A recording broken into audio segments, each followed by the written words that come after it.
The underestimated threat.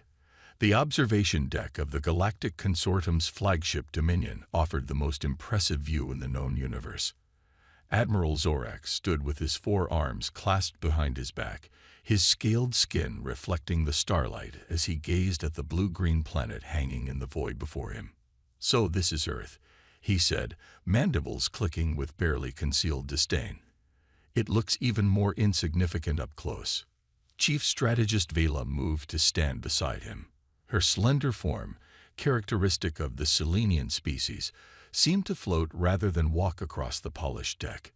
"Do not let appearances deceive you, Admiral. Our intelligence suggests they've been developing new technologies at an alarming rate." Zorax waved a dismissive hand. "Technologies. These humans only achieved faster than light travel 80 years ago. The consortium has been traversing the stars for millennia. What could they possibly develop that would concern us?" Vela's luminescent eyes narrowed. "Reports indicate they've been testing prototype ships with capabilities beyond anything we've seen. Energy signatures unlike any known propulsion system." "Rumors and exaggerations," Zorax scoffed. "Probably leaked by the humans themselves to make us nervous. A species barely out of its planetary cradle trying to intimidate the consortium. It's laughable." The Admiral turned to his subordinate, a towering Drakari warrior named Krell. "What do our scans show?" Krell's voice rumbled like distant thunder. "Their orbital defenses are minimal. Mostly antiquated satellite weaponry and a handful of conventional warships. Nothing that could withstand even a small fraction of our fleet. And these so-called prototype ships. We've detected unusual energy readings from a facility on their moon, but no evidence of any vessels that could pose a threat to us." Zorax nodded, satisfied. "As I suspected. The Council is being overly cautious. These humans need to be reminded of their place in the galactic hierarchy." He turned back to the viewport, his reflection superimposed over the distant Earth. "Send a communication to their leaders. Inform them that the consortium requires additional resource tributes. Double the current quotas." "Admiral," Vela cautioned, "the humans have been increasingly resistant to our demands. They've filed formal protests with the Galactic Council. All the more reason to make an example of them." Zorax replied. "If they refuse, we'll destroy one of their orbital stations. Nothing vital, just enough to demonstrate our seriousness."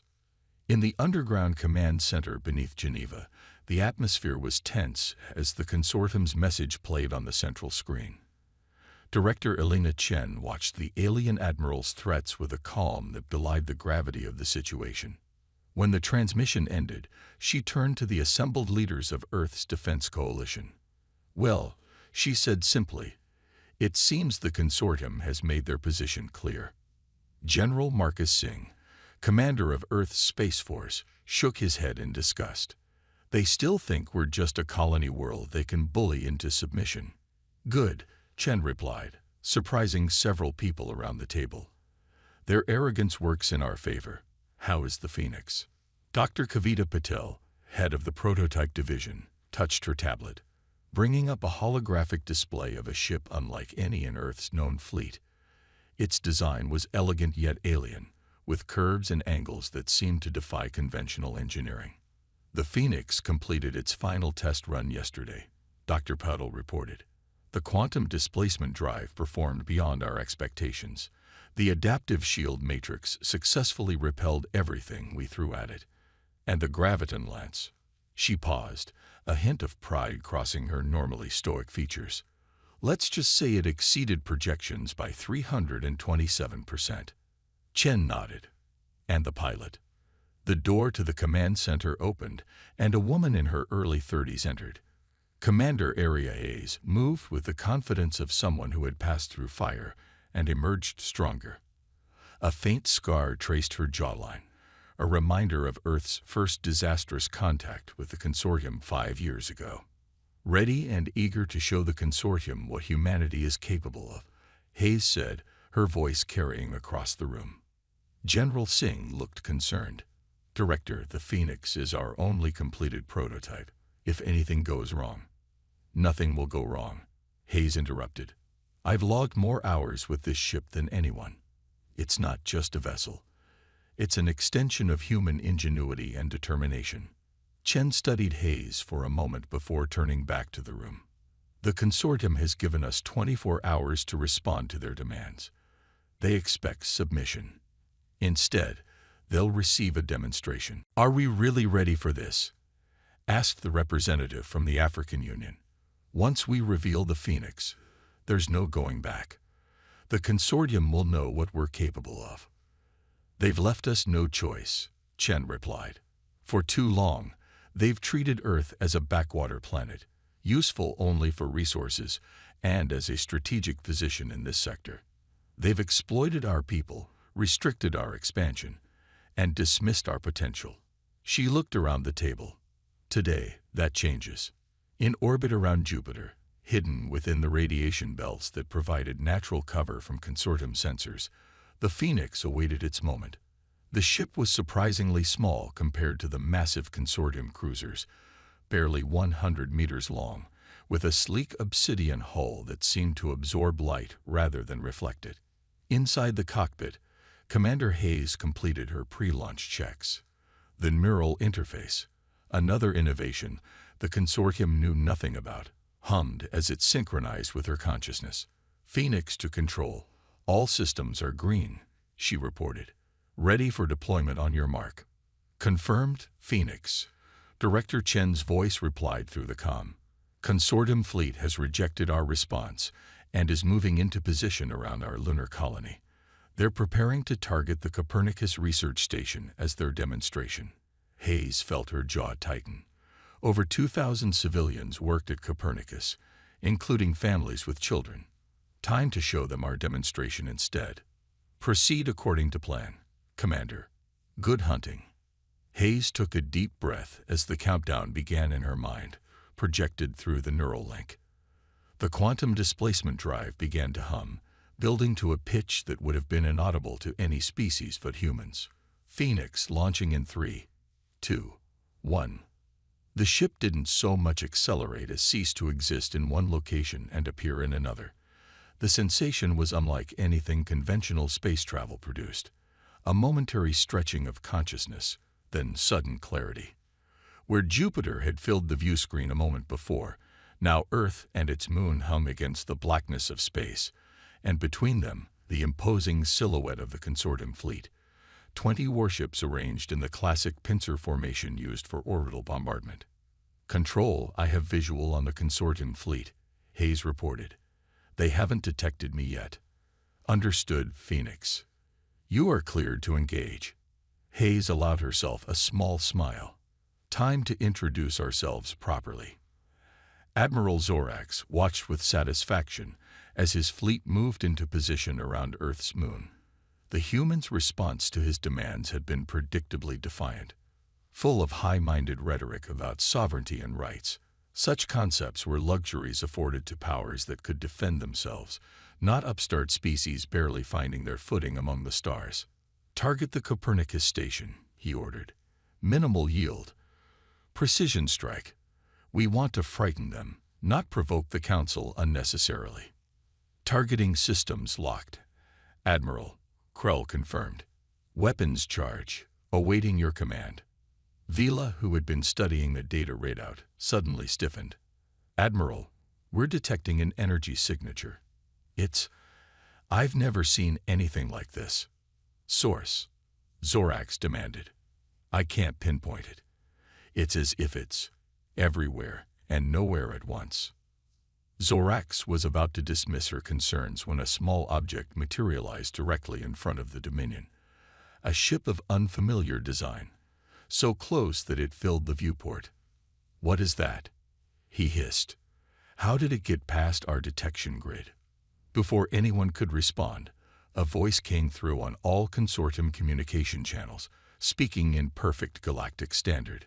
Attention consortium fleet.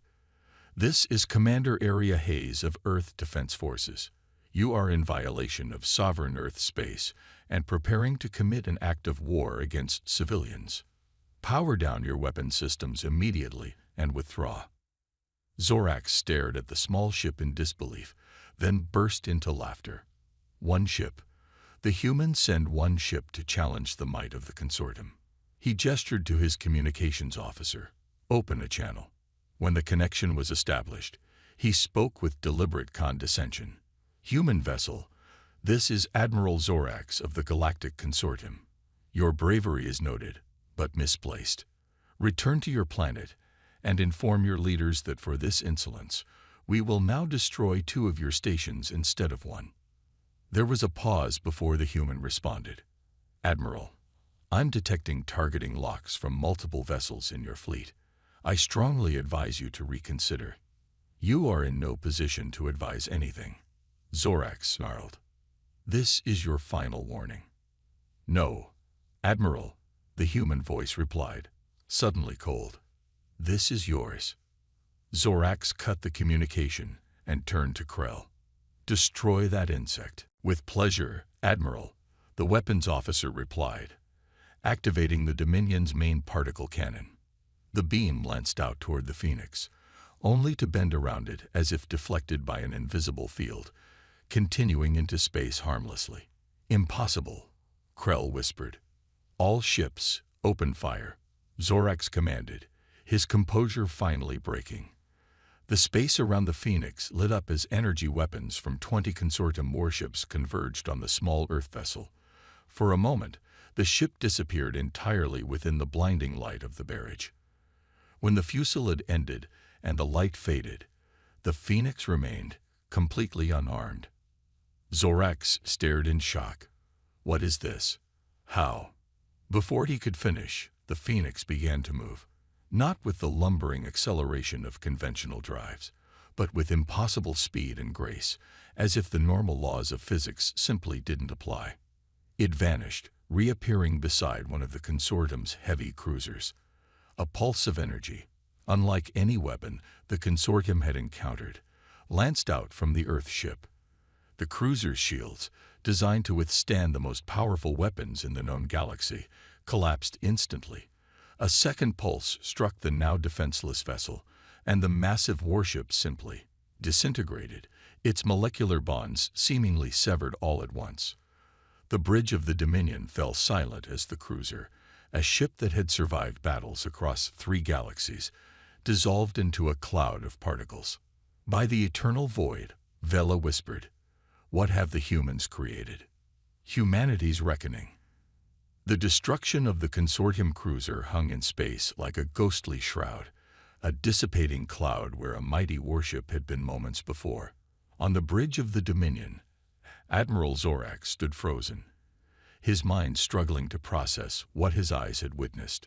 All vessels, maximum firepower, he finally roared. Surround that ship. Nothing can withstand concentrated fire from the entire fleet. The remaining 19 consortium warships maneuvered frantically, trying to encircle the Phoenix. But the Earth vessel moved with impossible speed and precision, its quantum displacement drive allowing it to appear and disappear faster than the consortium targeting systems could track. Inside the Phoenix, Commander Hayes worked in perfect synchronization with her ship through the neural interface. Information flowed directly into her consciousness. Enemy positions, weapon status, shield integrity, all processed with inhuman speed. The Phoenix wasn't just a vessel. It was the culmination of 2 decades of secret development, incorporating technology reverse-engineered from multiple alien sources and humanity's unique innovations. Control, this is Phoenix, Hayes reported calmly as she evaded another barrage. Phase 1 complete. The consortium now understands we're not defenseless. Requesting permission for Phase 2. Director Chen's voice came through clearly. Granted, Commander. Show them the full capabilities of the Phoenix. Hayes allowed herself a grim smile. Understood. Initiating graviton cascade sequence. The Phoenix suddenly stopped its evasive pattern and hung motionless in space. Around it, a subtle distortion began to form, as if the fabric of reality itself was being manipulated. On the Dominion, alarms began to sound. Admiral, the sensor officer cried out. Gravitational anomalies forming throughout the fleet. Our ships are being pulled out of formation.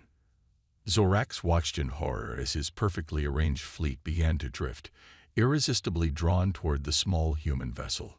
Counter with stabilizers. Full reverse thrust. It's not working, Krell reported, genuine fear in his voice for the first time. The gravitational force is increasing exponentially. Our engines can't compensate. 3 consortium destroyers, caught in the strongest part of the gravitational field, began to crumple like paper toys, their reinforced hulls buckling under forces they were never designed to withstand. Their death cries. The emergency distress signals automatically broadcast as they disintegrated, filled all communication channels. Retreat. Zorax finally ordered, his pride shattered. All ships, emergency jump to fallback coordinates. But it was too late. The gravitational cascade had disrupted the delicate mechanisms of their faster-than-light drives. The consortium fleet was trapped. One by one, the mighty warships of the galaxy's dominant power succumbed to the impossible weapon wielded by the supposedly primitive humans. Some imploded under the gravitational stresses. Others were torn apart as conflicting forces pulled them in multiple directions simultaneously. The Dominion, flagship of the consortium, was the last to go. On its bridge, Admiral Zorax stood with quiet dignity in his final moments. "You were right," he said to Vela as the bulkheads around them began to twist and groan. "We underestimated them." The Selenian nodded, her luminescent eyes fixed on the view screen where the Phoenix hovered, untouched by the destruction it had unleashed. "Not just them," she said softly. "We underestimated what desperation and ingenuity can accomplish together." The Dominion structural integrity field failed a moment later, and the pride of the consortium fleet joined its brethren in oblivion. In the aftermath, the Phoenix glided silently through the debris field that had once been 20 of the most powerful warships in the galaxy. Commander Hayes closed her eyes briefly, feeling the weight of what had just occurred. Thousands of alien lives had been extinguished by her hand. Necessary, yes. The consortium had left Earth no choice, but the responsibility was still hers to bear. "Phoenix to control," she reported. "Threat neutralized. All consortium vessels have been destroyed." There was a long pause before Director Chen responded. "Confirmed. Phoenix. Sensors show no surviving consortium ships in the Earth-Moon system." Another pause. "You've done what was necessary, Commander. Return to base." Hayes guided the Phoenix away from the debris field, setting course for the hidden facility beneath the lunar surface where Earth's fleet of prototype vessels was nearing completion. The Phoenix had been the first, but it wouldn't be the last.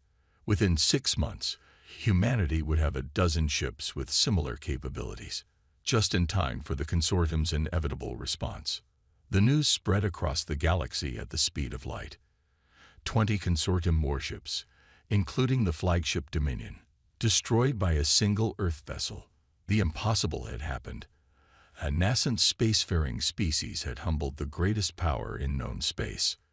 In the Great Council Chamber on Nexus Prime, representatives from 1,000 worlds gathered in emergency session. The mood was one of shock, disbelief, and from the many species that had suffered under consortium domination, poorly disguised satisfaction. High Counselor Thalos, a being of pure energy contained within an ornic mechanical body, addressed the assembly. For 10,000 years, the Galactic Consortium has maintained what they called order across this sector. Today, we have witnessed the end of that era. The counselor's voice resonated through the chamber. The humans of Earth, long dismissed as primitives unworthy of full council membership, have demonstrated technology that upends our understanding of what is possible. Murmurs spread through the chamber. A representative from one of the consortium's allied worlds stood. "High Counselor, surely this attack demands response. The humans have committed an act of war against the consortium. After the consortium threatened civilian targets and refused to withdraw when warned," countered another representative, this one from a world that had long chafed under consortium rule. "By our own laws, the humans acted in self-defense." The debate raged for hours, but the outcome was inevitable. The balance of power had shifted irrevocably. Whatever technology the humans had developed, it had rendered the consortium's military superiority obsolete overnight.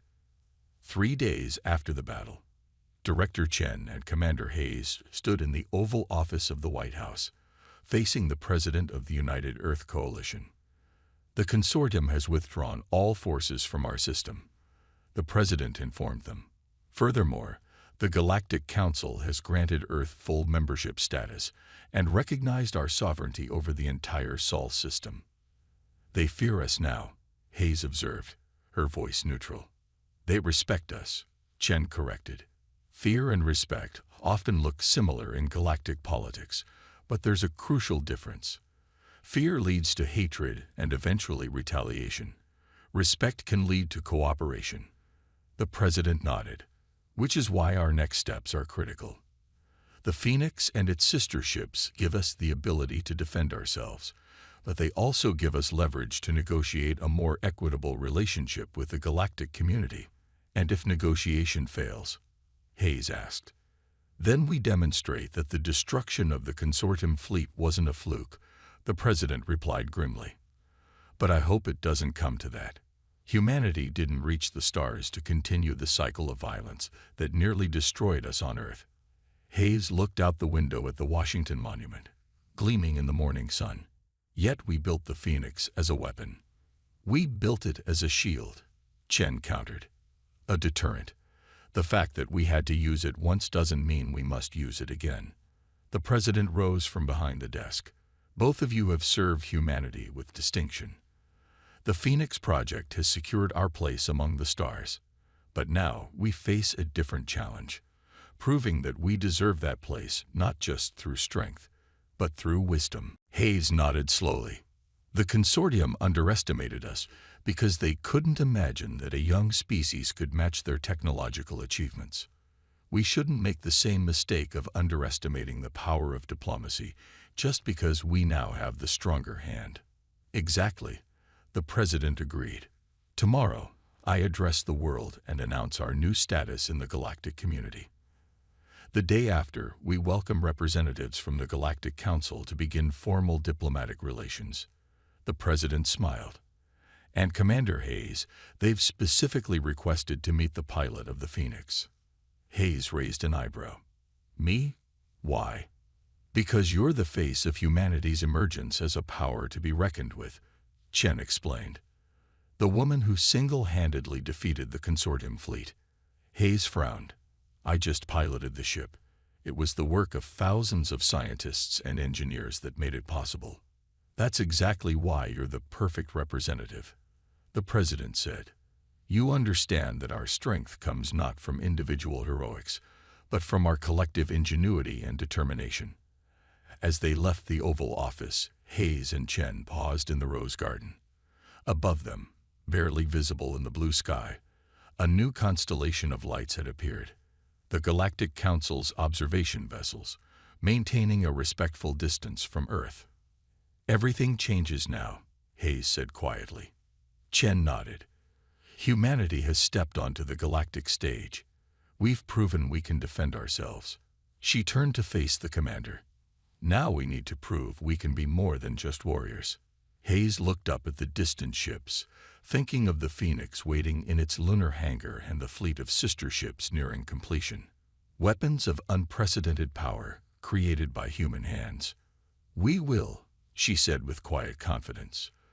"The consortium thought they knew humanity based on our brief history among the stars. They never bothered to study our longer history on Earth. How we've survived, adapted, evolved." She smiled slightly. "We've always been at our best when underestimated." Above them, as if in answer, one of the council ships caught the sunlight and flared briefly like a new star, a beacon of the new era that was dawning for humanity and the galaxy alike.